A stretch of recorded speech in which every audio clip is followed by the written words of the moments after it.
Assalamualaikum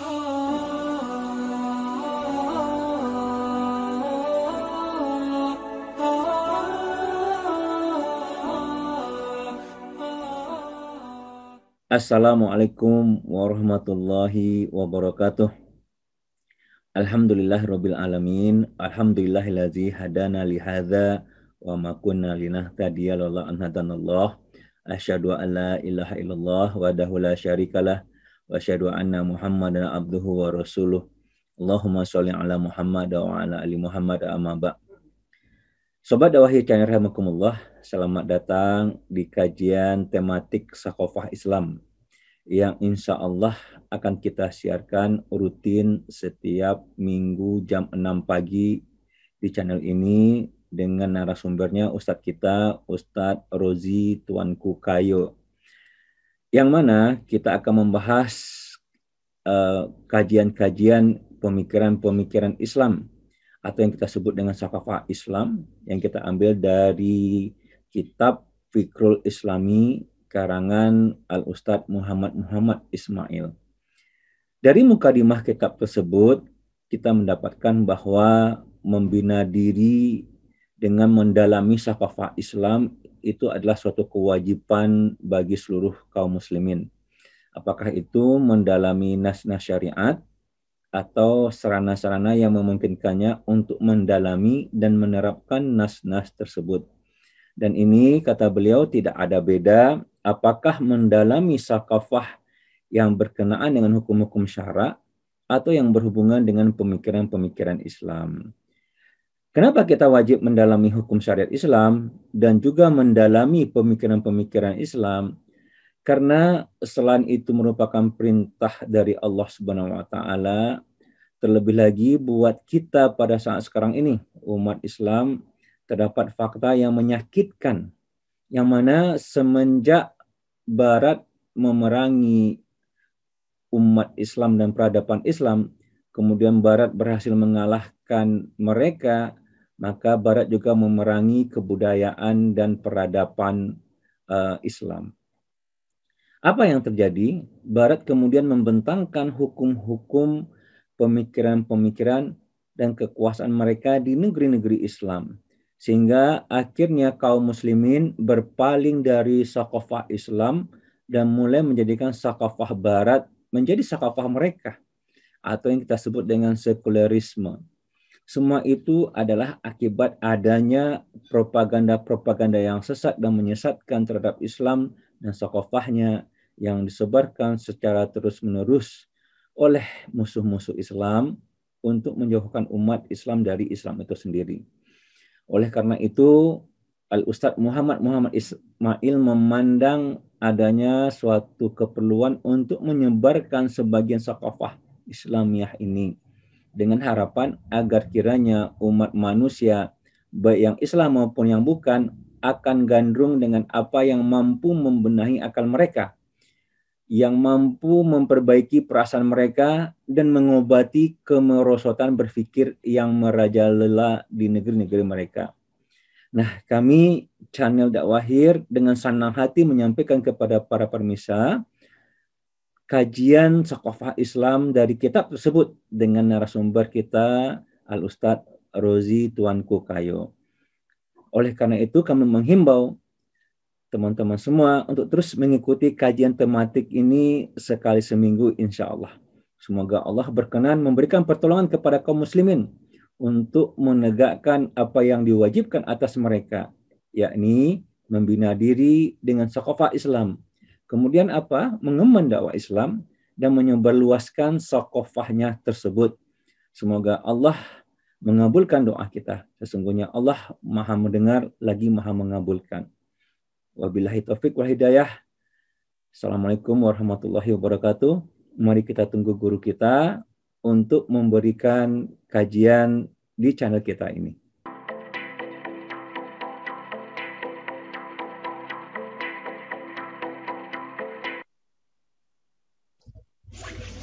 Baik, sahabat Dakwahir Channel rahimakumullah, alhamdulillah guru kita sudah di sini, Ustadz Rozi Tuanku Kayo.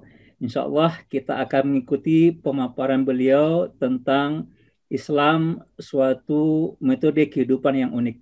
Kepada guru kita, Ustadz Rozi, kita persilakan waktu dan tempatnya insya Allah. Baik, terima kasih Pak Ustadz Ardi. Bismillahirrahmanirrahim. Assalamualaikum warahmatullahi wabarakatuh. Assalamualaikum. Alhamdulillahirabbil alamin wassalatu wassalamu ala asyrafil anbiya'i wal mursalin wa ala alihi wa sahbihi ajma'in. Rabbi shrah li sadri wa yassir li amri wahlul 'uqdatam min lisani yafqahu qawli. Qala Allah ta'ala fil Qur'anil Karim, a'udzu billahi minasyaitonir rajim. Bismillahirrahmanirrahim. Faman yabtaghi ghairal islami dinan falan yuqbala min wa huwa fil akhirati minal khasirin. Shadaqallahul azim. Para pemirsa channel dakwah yang dirahmati oleh Allah Subhanahu wa taala, insyaallah pada kesempatan ini kita akan mengkaji tema-tema yang ada di dalam kitab Al-Fikrul Islami, karya dari Al-Ustadz Muhammad Ismail. Jadi kalau disebut Al-Ustadz itu adalah sebutan yang sangat mulia ya. Jadi bukan sebagaimana Al-Ustadz dalam sebutan kita di Indonesia yang mungkin bisa cukup dilevelkan kepada sekedar bisa mengajar mengaji. Tapi kalau Al-Ustadz yang disebut di sini adalah beliau sebagai Musa'id fil Jami' al-Misriyah, sebagai guru besar ya di universitas di Mesir. Insyaallah dengan mengkaji isi kitab ini kita akan mendapatkan barokah, manfaat baik bagi Al-Fakir yang menyampaikan dan kita yang mendengar semuanya. Para pemirsa yang dirahmati oleh Allah Subhanahu wa taala, pada kesempatan ini kita akan membahas topik pertama dalam kitab ini, yakni Al-Islamu thariqatun muayyanatun fil 'aish. Jadi Islam itu adalah metode kehidupan yang unik. Pada alinea pertama dijelaskan bahwa Al-Islamu tirazun khasun fil hayati mutamayyizun an ghairi kulli tamyiz. Islam itu adalah satu pola hidup yang khas yang berbeda dengan yang lainnya secara keseluruhan. Wa yufridu 'alal muslimin 'aishan mulawwanan min launin tsabitin muayyanin la yatahawwal wa yataghayyar. Dan Islam itu kemudian mengharuskan, mewajibkan atas seluruh kaum muslimin untuk hidup dengan satu warna tertentu yang bersifat tetap, tidak berubah dan tidak berpindah. Kemudian dilanjutkan dengan kalimat wala yahtammu alaihim at-taqayyud bihadzal tirazil khasi taqayyudan yaj'aluhum la yatma'innuna fikriyan wa nafsiyan illa fi hadzal naw'il mu'ayyan min al-'aish. Kemudian Islam mengharuskan atas seluruh kaum muslimin untuk terikat dengan pola hidup yang khas ini dengan satu ikatan yang menjadikan mereka tidak akan merasa tentram pemikiran mereka, tidak merasa tentram jiwa mereka kecuali dengan pola hidup yang khas ini. Bahkan kemudian dilanjutkan dengan kalimat wala yash'uruna bis-sa'ada illa fi. Bahkan dia tidak akan mungkin bisa merasakan kebahagiaan kecuali berada di dalam pola hidup yang khas ini.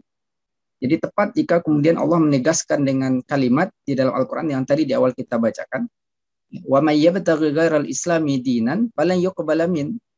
Jadi siapa yang mencari selain Islam sebagai agama, maka sekali-kali tidak akan diterima darinya. Sepintas ayat ini boleh jadi sebagian kita menganggap bahwa ini ditujukan kepada orang kafir. Jadi kepada mereka yang mengambil selain Islam, ya pasti mereka tidak akan diterima oleh Allah Subhanahu wa taala. Ternyata kalau kita dalami ayat ini, sebenarnya penjelasan dari Al-Hafidz Ibnu Katsir, itu beliau menegaskan bahwa maksud dari kalimat ini adalah evaluasi bagi kita yang mengaku muslim pada saat ini. Beliau menegaskan kalimat man salaka tariqan siwa ma syara'allahu falan yuqbala min. Jadi siapa saja yang menempuh metode selain dari apa yang Allah syariatkan, maka tidak akan pernah diterima. Jadi bicara din di sini memang sebagaimana yang dijelaskan oleh Al-Ustadz Muhammad Ismail di dalam alinea ini adalah bahwa tidak hanya sebatas agama dalam aspek ritual saja, tapi menyangkut berkaitan dengan metode, pola hidup. Apakah berjalan sesuai dengan syariat Allah atau tidak? Itulah yang menjadi tolak ukur apakah dia mengambil Islam apa tidak. Para pemirsa yang dirahmati oleh Allah Subhanahu wa taala. Kita lanjutkan membaca alinea ini. Ja'al Islamu majmu'atu mafahimi 'anil hayah. Lalu kemudian Islam telah datang dengan sekumpulan pemahaman tentang kehidupan. Mulai dari azas yang membangunnya, mulai dari bagaimana standar kehidupan itu sendiri, dan bagaimana gambaran tentang kebahagiaan itu sudah dijelaskan secara menyeluruh oleh Islam dalam bentuk majmu'u mafahim yang tusyakkilu wijhata nadharin muayyanatin, akan membentuk satu sudut pandang yang bersifat khas, yang menyebabkan atau melahirkan seorang muslim itu akan berbeda sosoknya dengan yang lain. Ketika dia kemudian menjadikan Islam itu atau mengambil Islam itu sebagai majmu' mafahim anil hayat, sebagai sekumpulan pemahaman dalam kehidupannya. Wajah fi khututin aridah ay ma'ani amatin, bahwa Islam itu datang memang di dalam khututun aridah, dalam garis-garis besar. Artinya di dalam makna-makna umum yang tu'aliju jami'a masyakilil insani il haya, yang kemudian bisa menyelesaikan semua problem kehidupan pada manusia. Istambatu minha bil fi'li ilaju kulli mushkilatin tahditsu lil insan, yang darinya digali secara langsung solusi dari setiap masalah yang terjadi pada manusia. Nah, begitulah kemudian cara Islam menyelesaikan masalah tadi. Jadi fahmul muskilah, difahami dulu masalahnya, kemudian lakukan fahmun nas, difahami landasan hukumnya, lalu kemudian ditarik kesimpulan hukum berdasarkan nas tersebut. Sehingga setiap persoalan yang terjadi pada diri manusia, baik dalam konteks dia sebagai individu, dalam tataran kehidupan dia bermasyarakat atau bernegara, itu bisa diselesaikan semuanya. Itu jaminan Islam di sini. Waja'ala kullu dzalika mustanadan ila qa'idatin fikriyatin. Dan Islam menjadikan solusi tersebut itu bersandar pada satu kaidah fikriyah. Tantariju tahtaha kulul afkaril anil haya, yang darinya, dari kaidah fikriyah itu, kata beliau, itu akan bisa memancarkan setiap pemikiran terkait dengan kehidupan manusia itu. Wa tutakhadhu miqyasan, yang kemudian kaidah itu juga diambil sebagai standar. Yubna 'alaiha kullu fikrin far'iyyan, yang dibangun di atasnya setiap pemikiran cabang. Kama jalal ahkama min mu'alajatin wa afkarin wa ra'in mumbasiqatin anil aqidah mustambatatan minal khututil aridah. Sebagaimana Islam telah menjadikan berbagai hukum, baik itu berupa solusi, pemikiran, pendapat, itu semuanya wajib terpancar dari akidah. Makanya tadi disinggung, ini adalah topik sakofa, karena sakofa itu adalah kanatil akidah sababan min bahsiha. Jadi sakofa itu beda dengan ilmu. Karena kalau ilmu dia bebas nilai, tapi ketika bicara sakofa, maka dia menjadikan akidah itu sebagai sebab dalam pembahasannya. Bisa dia memang membahas akidah itu sendiri, bisa membahas perkara yang terpancar dari akidah, atau bisa membahas perkara yang memang berkaitan dengan akidah, yang semuanya digali dari khututul aridah. Makanya kemudian dalam Quran surah An-Nahl misalnya Allah tegaskan dengan kalimat wa nazzalna 'alaikal kitab tibyana likulli syai'. Jadi Allah menegaskan di sini bahwa sungguh kami telah menurunkan kepada engkau hai Muhammad Alkitab, Al-Quran ini tibyana likulli syai', sebagai penjelas bagi segala sesuatu.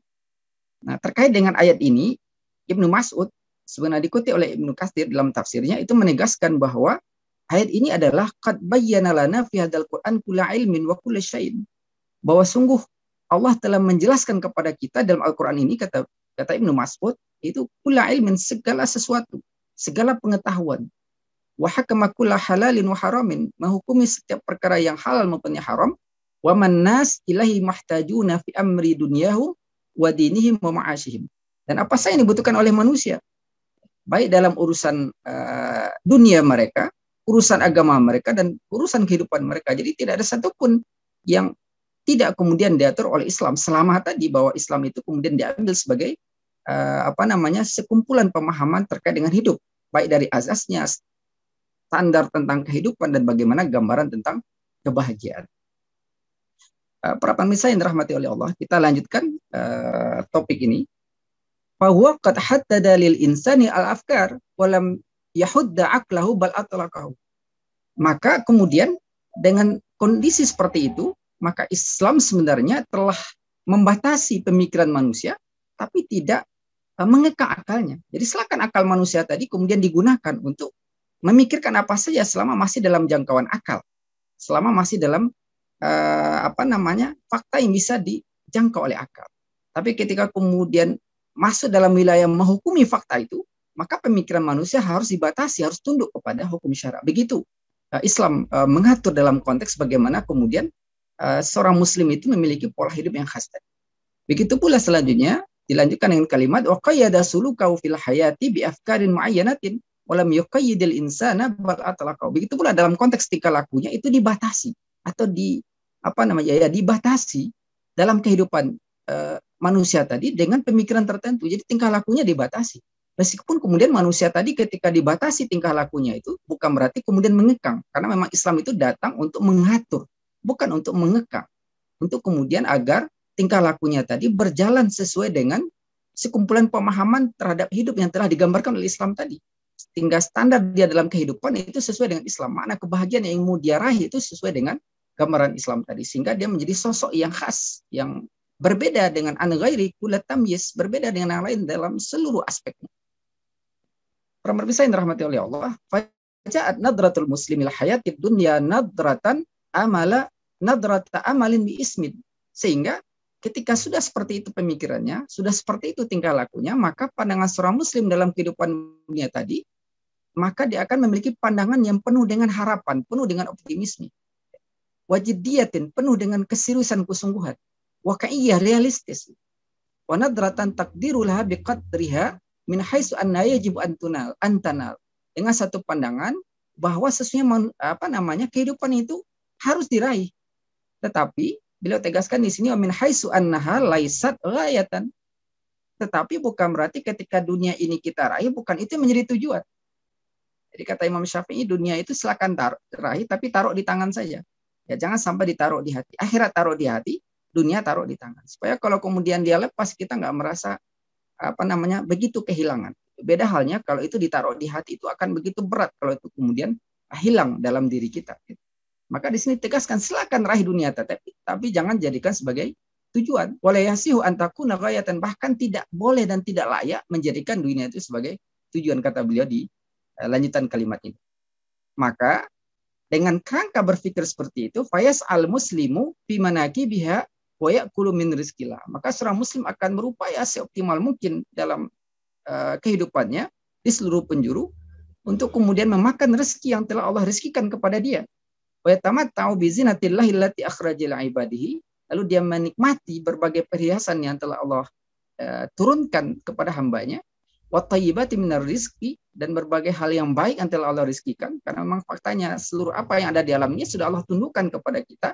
Allah telah hibahkan kepada kita. Allah telah berikan istikhlaf, hak kepemilikan kepada kita.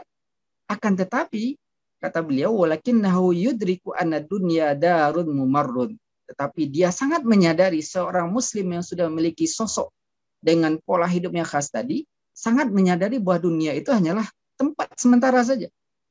Hanya untuk sekedar lewat saja, istirahat sebentar untuk kemudian berangkat kembali kepada kata Rasulullah dalam salah satu hadis beliau.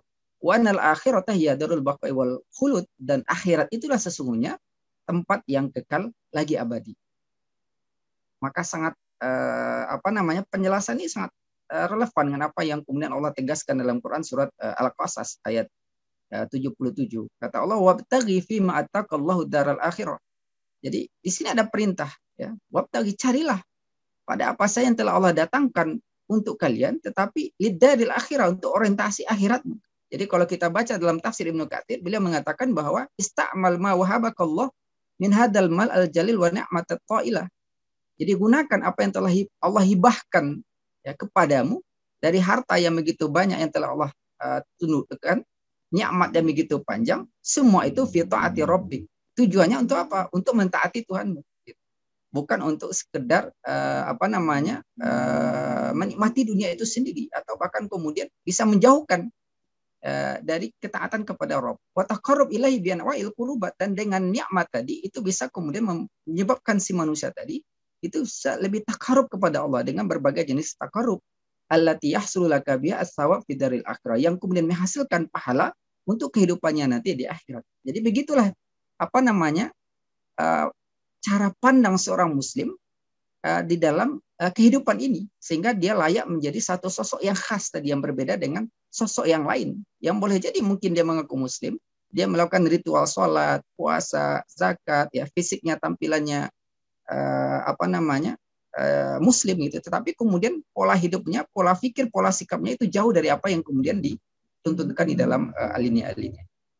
Para pemirsa yang dirahmati oleh Allah, kemudian kita lanjutkan Wajad ahkamul Islam tu'aliju lil insan umurul baik bi tariqatin khasatin kama tu'aliju umurus shalah.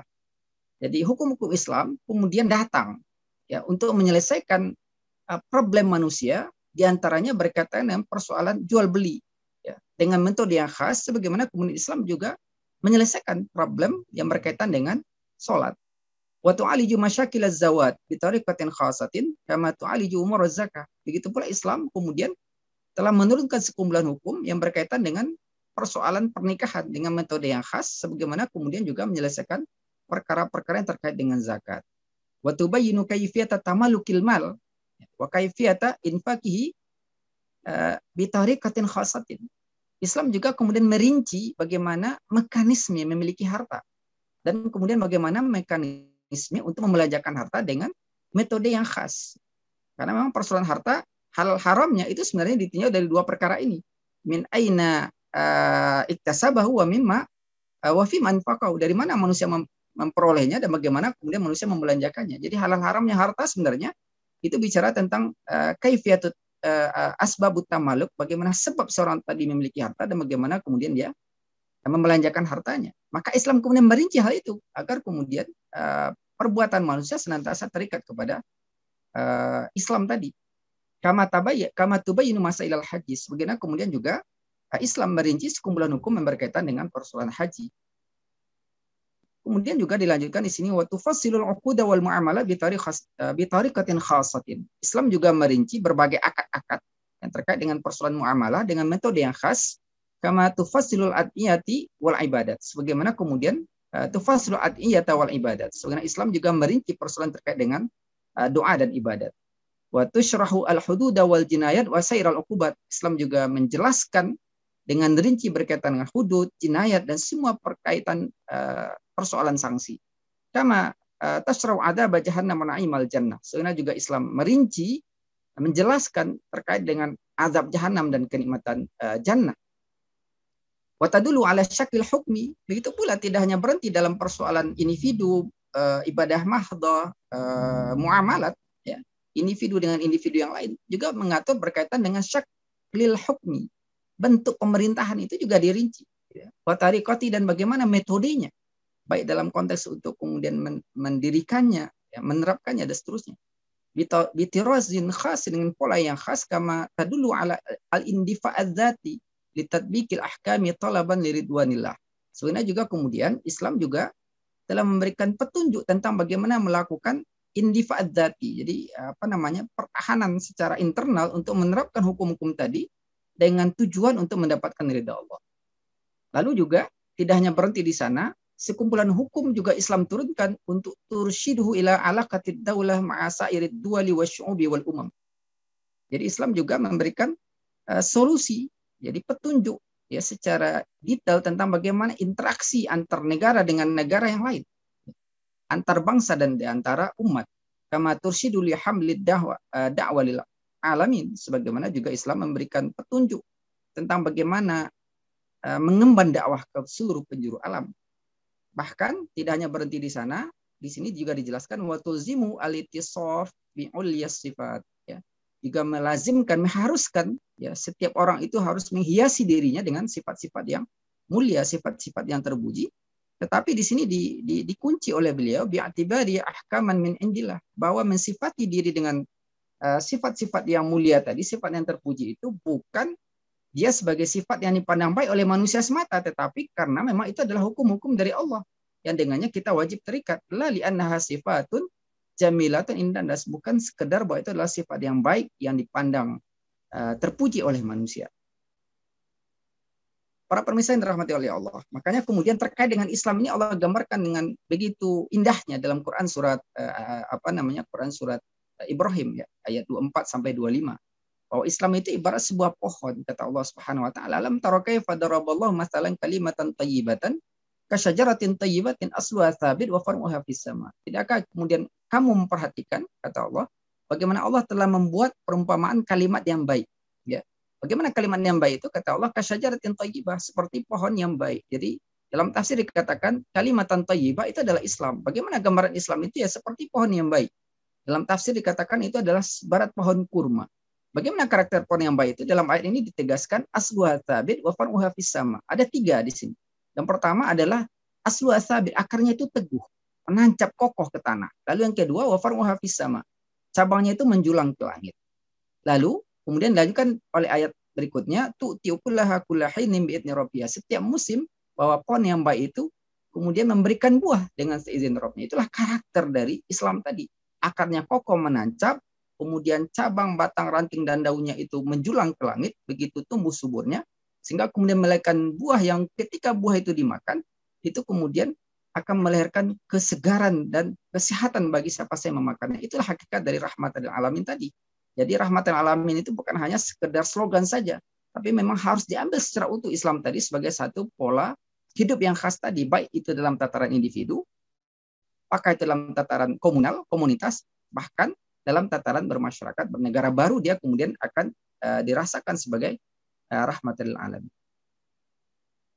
Para pemirsa yang dirahmati oleh Allah Subhanahu wa taala, kemudian kita lanjutkan sedikit lagi bahwa wahakadza ja'al Islam, maka demikianlah datangnya Islam tadi, fanadzama alaqatil insan, dia kemudian mengatur berbagai interaksi manusia kulliha, ma'an nafsi wa ma'an nas, baik antara manusia untuk dirinya, manusia dengan sesamanya, katandhimihi li'alaqati ma'allah, sebagaimana kemudian Islam mengatur tentang bagaimana hubungan manusia dengan Khaliknya, dengan Allah, fi nuskin wahidin minal fikri wa minal mu'alajah, dalam bentuk yang serasi, baik dalam aspek pemikiran maupun dalam aspek solusi dalam menyelesaikan masalah. Sehingga fasaral insanu mukallafan li an yasira fi hadhil hayati dunya bidafi'i muayyanin wa fi tariqin muayyanin muhaddadin wa nahwa ghayatin muayyanatin muhaddadatin. Sehingga kemudian jadilah manusia tadi sebagai sosok yang ketika berjalan dalam kehidupan dunia tadi itu dengan dafi'in muayyanin, dengan satu motivasi yang khas.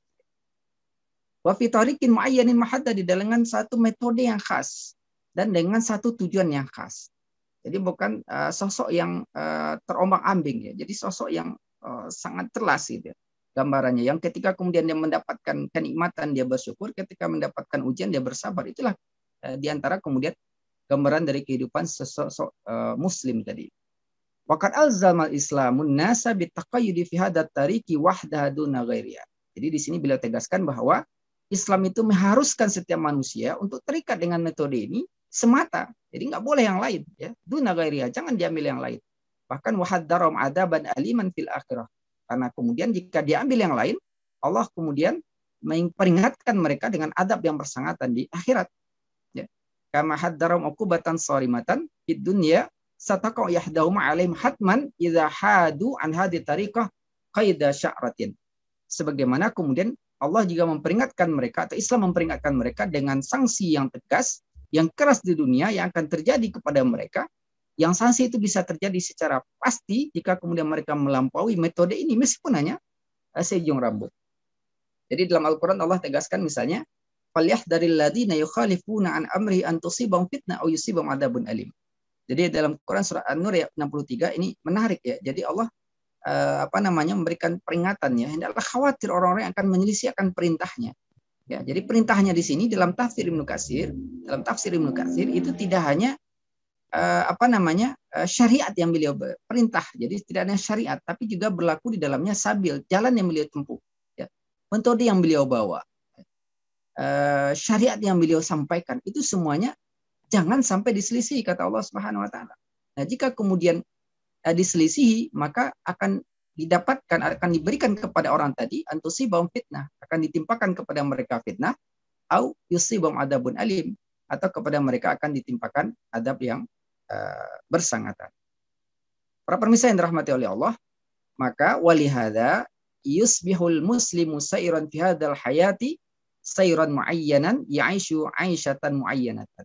Oleh karena itu, jadilah seorang muslim tadi ya dengan pola pikiran, pola sikap yang khas itu akan berjalan dalam kehidupan ini dengan satu perjalanan yang bersifat khas, dalam satu kehidupan yang unik, fi tirazin khasin, ya, dalam satu pola yang khas, yang unik. Kenapa? Bihukmin ya'tinaku aqidatil Islam. Karena mereka itu telah meyakini akidah Islam. Ya. Wa wujubu ta'ati li awamirillahi wa nawahihi bitaqayyudi bil ahkamil Islam. Dan adanya kesadaran tentang wajibnya taat kepada perintah Allah dan kepada larangan Allah dan terikat kepada hukum-hukum Islam. Fahadan naul muayyinul mu'ash minal aish. Jadi bab ini ditutup dengan beberapa kalimat ya. Fahadan naul muayyinu minal aish. Maka pola kehidupan yang khas ini bi fahmin muayyanin lil hayah. Jadi pola hidup yang khas ini dua parameternya beliau kunci lagi di sini. Pertama, memiliki fahmin muayyanin lil hayah, memiliki pemahaman yang bersifat unik dalam kehidupan. Ya. Lalu yang kedua, wasairi muayyanin fi tariqin muayyanin, dan berjalan dengan satu metode yang unik juga. Jadi standar dia dalam menghukumi setiap perkara sesuai dengan standar Islam. Begitu pula ketika menjalani kehidupan itu pun juga sesuai dengan standar yang khas. Ya.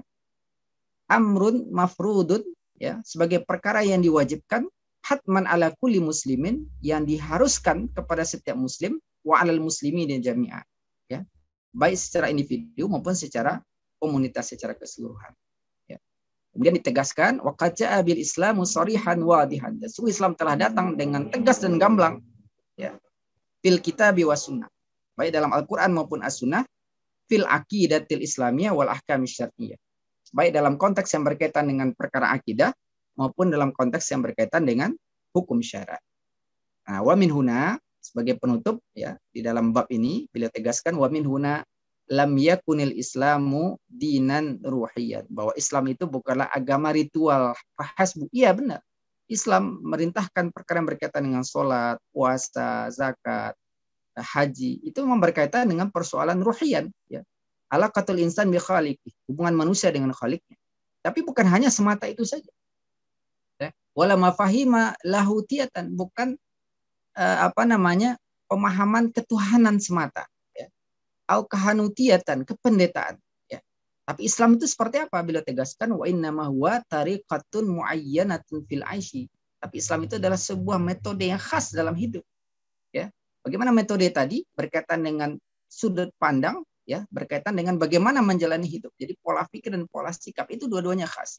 Yajibu ala kulli muslimin wa alal muslimina jami'an an takuna hayatuhum hasaba hadhihi tariqati wahda, di mana setiap muslim dan seluruh kaum muslimin wajib secara keseluruhan untuk menjadikan kehidupan mereka sesuai dengan metode ini semata. Jadi sebagai penguatnya di dalam kalimat terakhir ini, kita kutip firman Allah Al-Maidah ayat 3, al-yauma akmaltu lakum dinakum wa atmamtu 'alaikum ni'mati wa raditu lakumul Islam. Demikian mungkin yang bisa kita sampaikan di dalam kajian bab ini. Barangkali mungkin ada yang perlu kita diskusikan. Alhamdulillahirabbil alamin, sahabat dakwah channel rahimakumullah, kita sudah mendengarkan pemaparan yang luar biasa dari guru kita Ustaz Rozi Saferi Tuanku Kayo. Yang mana insya Allah nih kita mau bertanya nih Ustaz, insya Allah ya. Ya, silakan Ustaz. Oke. Umat Islam pada saat sekarang ini terus terang memang sebagaimana kita sampaikan di mukadimah tadi, termakan dengan pemikiran-pemikiran yang dipaparkan oleh Barat, ya, kalau boleh kita katakan yang disebut dengan sekularisme gitu. Ketika dengan pemaparan tadi kan sudah jelas bahwasanya Islam itu adalah suatu agama yang unik gitu ya, yang lengkap ya, yang memberikan solusi terhadap setiap permasalahan. Tetapi tidak sedikit dari umat Islam pada saat sekarang ini melihat Islam itu bukan sebagai solusi. Bahkan mereka menjadikan Barat gitu ya, dengan kehidupan tingkat perekonomian yang mereka yang tinggi memang ya, dengan sistem yang ada pada saat sekarang ini, maka mereka menempatkannya ya, kalau mereka bahkan mereka membuat itu yang namanya sebut dengan indeks kebahagiaan, menempatkan negeri-negeri di Barat tersebut sebagai negeri-negeri yang indeks kebahagiaannya tinggi gitu ya, paling tinggi di dunia gitu. Nah, bagaimana menurut Ustadz itu melihat umat Islam sekarang ini termakan oleh pemikiran yang tersebut, yang seperti itu tadi? Ya, baik Badi. Jadi memang benar, itulah realitas yang ada pada saat ini gitu ya, bahwa memang umat ini berada pada satu taraf hidup yang sangat rendah ya, baik dalam aspek pemikiran maupun dalam aspek tingkah laku. Kenapa? Karena memang lemahnya pemahaman mereka terhadap Islam. Jadi kalaupun mereka sebagai seorang muslim ya, mereka menganggap bahwa Islam itu hanya sebagai tadi apa yang disinggung oleh Ustadz Muhammad Ismail dalam kitab ini sebagai dinan ruhiyan semata, jadi sebagai agama ritualitas semata. Ya. Sebagaimana juga mungkin orang Barat menganggap ya agama itu hanya sebagai pemahaman ketuhanan teologi semata, kependetaan semata. Jadi nggak ada bedanya Islam dengan agama-agama yang lain. Gitu. Sehingga kemudian ketika problem mereka tidak dalam konteks yang berkaitan dengan hubungan dengan Khaliknya, tapi problem mereka berkaitan dengan hubungan dengan dirinya, problem mereka berhubungan dengan orang lain, ya mereka kemudian tidak melihat ada solusi di dalam agama tersebut. Itu. Nah, makanya kemudian disinilah pentingnya kemudian kita memberikan pemahaman kepada yang belum paham dan meluruskan paham kepada yang salah paham tentang Islam itu bukan sebagai ajaran ritualitas semata, tapi sebagai tarikatun mu'ayyanatun fil aish, sebagai metode kehidupan yang khas, yang mana setiap orang wajib terikat dengan metode tadi, gitu. Sehingga kemudian setiap apa yang dia pikirkan dalam mencari solusi tadi harus disandarkan kepada Islam. Begitu pula ketika dia menempuh solusi tadi juga kemudian disandarkan kepada Islam. Maka pada saat itulah dia akan menjadi sosok yang kemudian kehidupannya sebagaimana yang digambarkan di dalam kitab ini. Dia akan mampu menggambarkan makna kebahagiaan itu dalam arti yang sesungguhnya, tidak menjadikan dunia sebagai tujuan, meskipun dunia silakan dia raih, meskipun dunia silakan dia cari, tapi tidak menjadikannya sebagai tujuan, karena tujuannya adalah talaban linai liridwanillah, sebagai bagian dari upaya mencari ridha Allah. Disitulah makna saadahnya. Maka selama itu kemudian bisa kita dudukkan persoalannya, maka insya Allah maka kondisi umat yang ada pada hari ini bisa kemudian kita kembalikan lagi pada level yang sesungguhnya sebagai seorang Muslim yang memiliki sosok yang khas. Masya Allah. Nah, kalau boleh saya simpulkan nih Ustadz ya, Islam sebagai suatu metode kehidupan yang unik, gitu ya, memberikan solusi terhadap seluruh permasalahan kehidupan manusia. Nah, sementara Barat tersebut kan memang memerangi Islam dari awal dan mereka berusaha menjauhkan ya Islam tersebut dari umat, dari pemikiran umat yang ada pada saat sekarang ini. Termasuk tadi ya, indeks kebahagiaan itu kalau boleh kita katakan di mana mereka menempatkan di negeri Barat yang pada kenyataannya tidak seperti yang disangka oleh kebanyakan umat ya, lebih-lebih kalau yang sudah melihat sendiri gitu ya, dengan indeks yang tertinggi gitu. Itulah kalau boleh kita katakan sebagai bentuk propaganda gitu ya. Nah, kalau kita lihat tadi bahwasanya Islam itu akan diketahui sebagai solusi kalau kita mengimplementasikannya sebagai solusi, kan begitu ya Ustaz ya. Yeah. Nah, sekarang jangankan untuk diimplementasikan gitu ya. Untuk mendakwahkannya saja dimusuhi ya, diancam-ancam, kan seperti itu ya sebenarnya yang kita lihat ya Ustaz ya. Jadi umat akan tetap jauh dari Islam ya kalau mereka termakan oleh propaganda dari Barat tadi ya, sebagaimana yang ada di mukadimah, atau tetap menjadikan Islam hanya sebagai agama ruhani ya, atau agama yang ada untuk peribadatan semata saja gitu. Begitu ya Ustaz ya, insya Allah ya. Iya, benar. Jadi memang sebagai tambahannya di dalam kitab yang lain misalnya beliau menegaskan aulas saqafatul ajnabiyyatu lakanal an-nahdatu aqallu takalifiyah. Jadi kalau tidak karena sakafah asing yang bercokol di benak umat, maka sesungguhnya beban kebangkitan umat ini sebenarnya sesuatu yang sangat ringan gitu. Nah, kenapa tadi disebut sebagai sakafah asing ya, karena memang sakafah itu yang kemudian melahirkan ya membentuk pola pikir dan pola sikap dari umat tadi, meskipun tadi dikatakan bahwa ritualitasnya masih di dalam ritualitas sesuai dengan standar yang dijelaskan oleh Islam, sangat rinci, bahkan mereka sangat hati-hati dalam persoalan berkaitan dengan ibadah mahdoh, tetapi kemudian lepas ya, seolah kemudian Islam tidak masuk dalam wilayah yang berkaitan dengan persoalan muamalah itu, hatta persoalan berkaitan dengan aspek berbangsa dan bernegara gitu. Padahal tadi dikatakan bahwa Islam sangat detail mengatur semua persoalan tadi, bahkan tidak boleh sedikit pun keluar ya, kaidah sya'rin ya, nggak boleh keluar walaupun hanya seujung rambut, karena pada saat keluar itulah kemudian tidak lagi layak kemudian dalam sosok sebagai seorang Muslim, meskipun ya tetap berakidah Islam. Nah, berarti umat perlu mewaspadai, nah itu ya sakofah asing yang mungkin sedang bercokol di kepala mereka ini yang perlu diinikan ya Ustaz ya. Nah, insya Allah mudah-mudahan kajian sakofah ya, kajian tematik kita tentang sakofah Islam ini kita akan teruskan. Nah, teman-teman Dakwah Hir Channel silahkan mungkin ada pertanyaan kepada guru kita, insya Allah kita terima, nanti mungkin di minggu depan kita akan jawab ya Ustaz ya, insya Allah. Insya Allah. Oke, alhamdulillah alamin. Teman-teman semua ya, kita ucapkan ribuan terima kasih kepada guru kita Ustaz Rozi Kuanku Kayo. Insya Allah kajian kita ini akan kita teruskan setiap minggunya, insya Allah ya Ustadz, mudah-mudahan dimudahkan oleh Allah Subhanahu Wa Taala menjadi kebaikan bagi kita semua dan bagi guru kita yang telah memberikan waktu dan ilmunya kepada kita.